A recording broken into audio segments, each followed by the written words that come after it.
When did city officials first learn that the air at Ground Zero was dangerous? That's what city council members want to know as they demanded new budget funds to mount a full-scale investigation. Political reporter Marcia Kramer has more.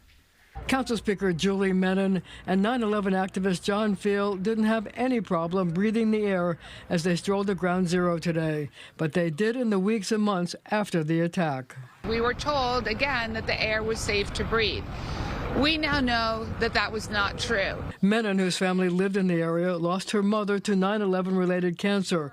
Field, a demolition supervisor at Ground Zero, has watched as thousands have died of 9/11 related diseases. They both want $4.5 million in budget funds for an investigation into when the city actually knew that the air was toxic.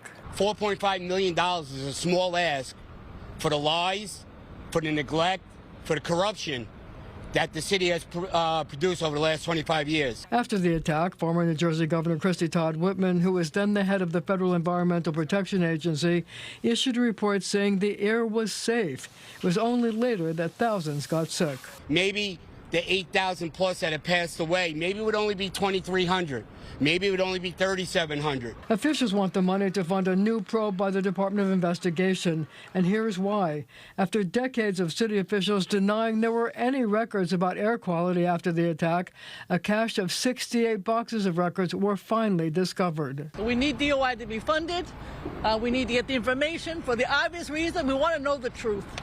And so we are very, very hopeful that this will have a positive outcome. Do you believe that the city knew at that time that the air was toxic? I do believe the city absolutely knew.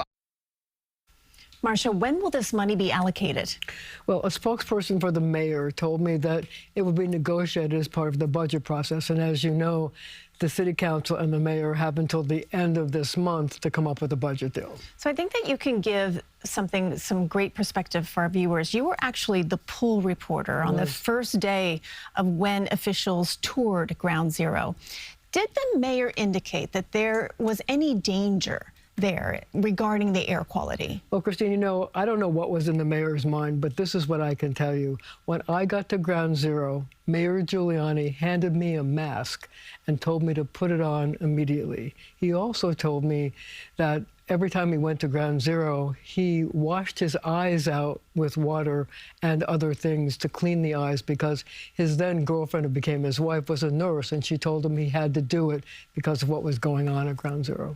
All right. Marcia Kramer, always with some great perspective on her stories. Thank you.